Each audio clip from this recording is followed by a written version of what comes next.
Welcome to this iteration of Tashkeel Talks. Today's subject is off-screen activity for young people.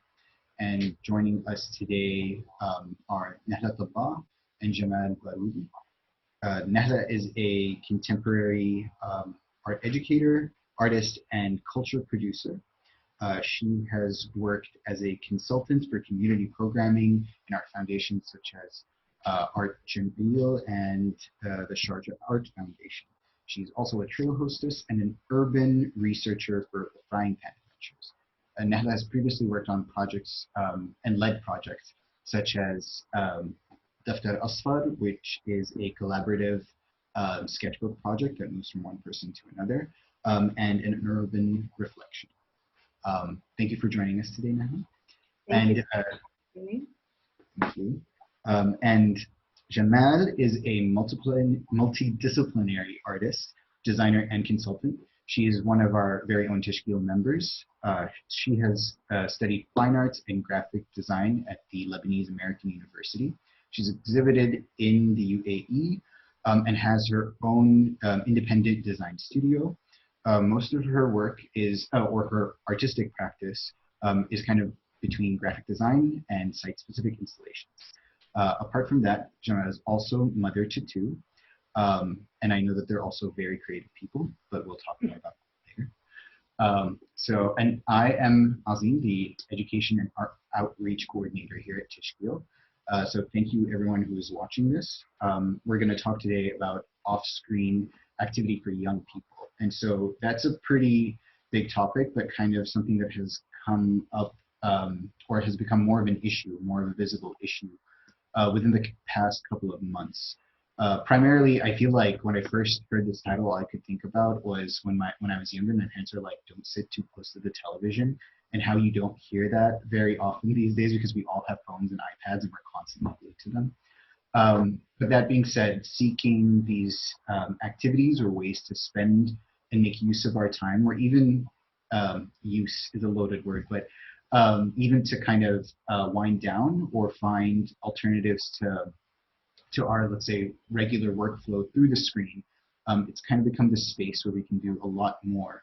And so I was hoping that today we can speak more specifically within your different roles and how you engage with either prompting youth to do any particular kind of activity or how to share activities with them. And on the other hand, how do you respond to these situations, to these social trends, to the frustrations? And I'm just going to leave both of you, whoever's ready to start talking, you can just go ahead. Nahla, you want to start? Sure, I can start by just reflecting a little bit on the situation. And Azim, as we were saying just a little bit earlier, I had a conversation with Sufyan, who's known as the confused Arab, and I mean, we're all confused. But what he spoke to me about was this idea that this period, particularly with education, has kind of forced us to revisit nostalgic notions of childhood and kind of look at the simplicity of being able to learn and make within your resources, learn at home, be both an educator and a receptor of activities. You know, kind of building a little bit more with your family and looking forward to those activities that just feel like we've kind of like departed from them slightly, and it's almost now like we're having to sit and revisit that. Whether it's making with like very simple material. I actually spoke to another artist, Shafa Ghaddar, was also a member at Tashkeel. She said something really beautiful to me about the transition of her practice, which was going from these kind of large sculptural works, moving back at home, having her toddler to take care of. There was a humbling revisit to kinds of art practices that are maybe that we kind of left and kind of loaded ourselves with much bigger frameworks of production, and now we've found ourselves returning to them. And what does that mean? Yeah. I personally think this time now that we are all in lockdown as a family, I think it was something much needed, I have to say. I have growing kids, you know, almost young adults, okay? I can't say kids anymore, but I keep saying it as a mom, but they're growing adults. And for them, this lockdown was very intense, and it wasn't easy to understand at the beginning because they come from a generation that doesn't know how to be indoor, okay? Yeah. So at the beginning, it wasn't easy at all, but then we realized slowly that we are going back to things we used to do when they were younger, which is doing things together, eating together. Because we got to a point, I think all of this young generation, now they eat with their computer, they eat with their phone, they don't eat with another member in the family. So I think first step was to be together was very important. Then I realized that on the creative level, exchanging idea was something good, because at some point you couldn't even give them your opinion about something because they would say, I know, you know? So I think it was good that they can sit with their parents now and say, oh, what do you think if I do this and that? You know what I mean? So this was a good thing to start from a creative level, because at some point I felt like the artist mom designer didn't understand anything they were doing. So now they come back and they show me. They saw like, what do you think, mom?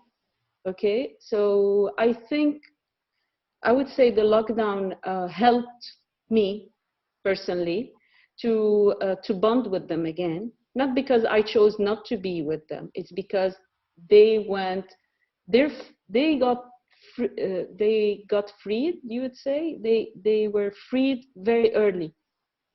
You know, the computer gave them the wings. You know, so yes, so from a creative level, I think the best thing was for me is the exchange of ideas, the conversation. For me, this was the most important thing, that I felt like I am part of their life again, you know? Yeah. Thank you. Well, my first question is mainly to you, Nahla, but based off of that, what do you consider when you're kind of trying to prompt or share community programming, I guess, but now in this case, any kind of communal activity between different members or different individuals and kind of bring them together? Are there things that you consider beforehand and how to frame such activity? Absolutely. My first and foremost principle is to make sure it's generative. So my approach to education has always been kind of instilling in the person that there isn't this like teacher-student relationship, but rather this is something that we're coming to together. So it's instilling that collaborative spirit. The second thing I look for is being as resourceful as possible. So I find it very important to respond to the site very specifically, be very resourceful with materials and what that looks like, and how to find alternatives to those materials when necessary. And then really with prompting, it is about that enthusiasm of show me what you're doing. I want to see it. Let's keep in touch. I'd like to know, but also sharing your own anecdotal experiences as well. So there needs to be that kind of personal effort of, this was my journey. Yes, I struggled with this when I was trying to put it together, but this is where I am now thanks to practicing. So it's also sharing that vulnerability of what you went through. I'll give you an example with resourcefulness as well. When Jamil Art Center put Jaddaf Aloud together, which is kind of their online festival or kit, they commissioned educators to set up from home literally as soon as everything happened. And none of us were set up, really, in the sense that that was the first time I had produced a video with a tripod that arrived. I finally found one on Amazon that was going to deliver within a day. The rule was to only use materials that could be found in a supermarket, your most basic materials. And I think that was extremely important at a time like this. Make it short, make it sweet, and just take them through this process. And then, you know, just hope that there can be this way of communicating and showing after that. So yeah, I would say those are my principles. Thank you. And Jamal, I would also like to know if there has been a shift in the behavior of how you and your family have kind of been accessing information or doing any kind of activity. So have you been using the screen more? Have you been trying to get away from the screen? Do you sit together more? And I feel like, yeah, we probably do sit together considering the statement. Okay. This is a nice question. I'll tell you why. Because we always heard that the mom sets the example in the house, okay? And for me, it was important for me to show them that I'm an active mom. So I'm gonna tell you a little story. I went to my son and I told him, where's the jumping rope? And he was, why do you need it? I said, I want to go outside and do jumping rope. And he looked at me, maybe he thought I'm crazy or something. But for me, it was just to encourage. And I went, and the first thing I always do is come with me, you know? And he was, okay, my son is almost 16. He was like, no, Mom, I'm with my, you know, he's busy on his computer, and always he's busy. I don't know what it is, but he's busy.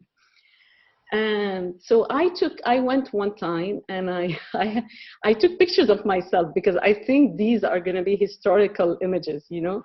So what I do is I actually show them how active I am to maybe, you know, make them want to be active like me, you know, because I didn't want to be, trust me, I don't mind being on my couch, okay? But I was going out, there's a little garden outside, I was doing my sports, and one day, first day, they will say, okay, whatever she's doing. But then when you keep doing it, and you keep doing, I practice my yoga on a daily basis. So this is something for them to see that I'm not sitting doing nothing. I'm not a vegetable. You know what I mean? So for me, this is important. I feel creativity is not just about creating art. Creativity is also about trying to come up with something that you didn't plan for, you know, just being spontaneous. So another thing about going to the garden, I was actually playing with whatever the leaves, you know, the leaves from the tree. And also, one time he went out with me, he was saying, what are you doing? When he saw me what I was doing, he started actually working with me. You know what I mean? So it's very important because they say the mom sets the example. I think if the mom should be creative in any way, you know, just because this is what they will remember. This is what they see. This is the first time they will resist it. Second time they will resist it. But when there come a day when they feel they want to do it with you, you know what I mean? Whether jumping, skipping rope, whether challenging yourself, you know, running, just because their mom is doing it, they would feel like, okay, I'll try doing it. So yeah, I think creativity is about trying to come up with ideas that make them want to do it, to do things, you know? So I have a question about that actually, because one thing I noticed at the beginning of all of this was kind of that productivity porn kind of being like heightened during a time like this, and a lot of people jumping on the bandwagon of several things. So it could be art activities, baking banana bread was very trendy, but then the same gesture that you're talking about, Jamal, was actually quite triggering for people who were still stuck in not being able to move, those who were kind of frozen demotivated and getting even like feeling even more pressure to motivate themselves and get up and recover very quickly because there was so much content being produced to push people in that direction. And I feel as educators, there's a level of like education is one of those things that requires like an infinite amount of patience, right? It's really about like bestowing that you cater it to the person and that tiny bit of progress. Like my question almost is, if somebody is resisting so hard and they're resisting because they're coming from a place of feeling very triggered and very vulnerable right now, how has our role actually shifted to like pivot people to jump that emotional hurdle as well and know that they can be part of this and eventually they will feel better if they try to do this thing? I don't know if I think I understood what you, I think it's persistence. I think it's very important to not give up, to keep doing what you want to do, to play the role till the end. You know what I mean? And I think I come from, now there's no time to discuss this, but I have an experience of a lockdown in my childhood, okay? But this lockdown was a different case. It was during the war.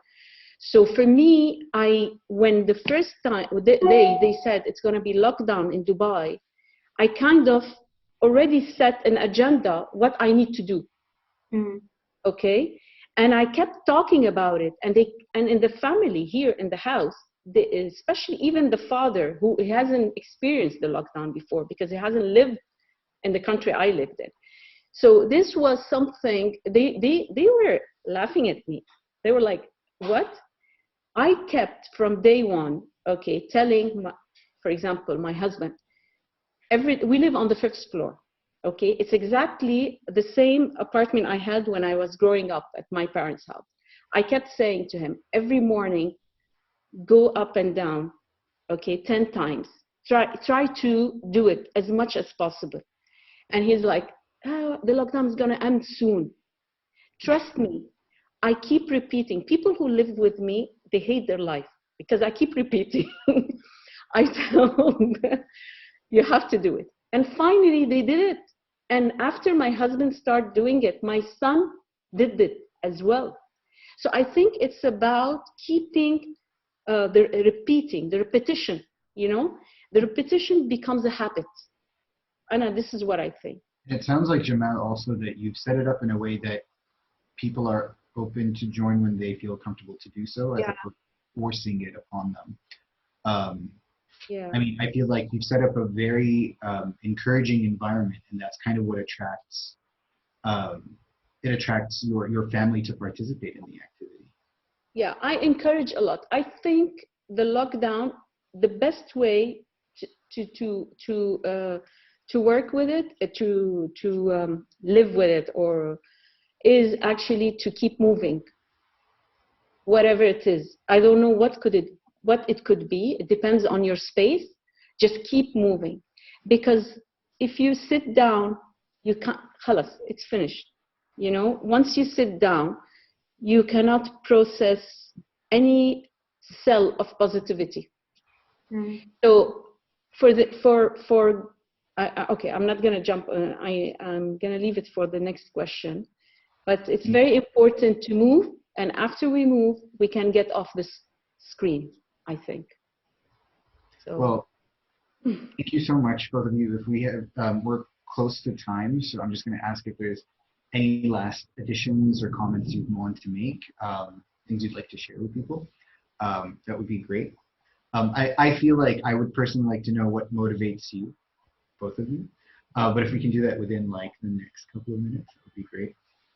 I can be quick in talking about space actually, and how much has had to be reconfigured and what that looks like. And I think my advice is, like moving is one thing, but also animating your space, really looking at your house as this living being as well, that is kind of absorbing all these things. And there can be a shift in how you intervene with it. And so for any young adults at home, it is about recreating that space to become a learning space to learn. I'm speaking to you from desk 2, so I made a desk out of 2 side tables and a wooden board, and it faces the balcony, so I get sunlight, and it's a very different place for me to produce. This is where I do creative writing. This is where I do like sketching, bookbinding, all of that, as opposed to like my original office, which is this like hardcore consultancy kind of office. And be flexible with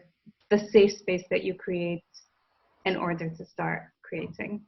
That's what has motivated me a lot, actually. I thought it was really interesting. You started moving and animating, which could technically be synonyms for one another. Yeah, but that was a really interesting word to use.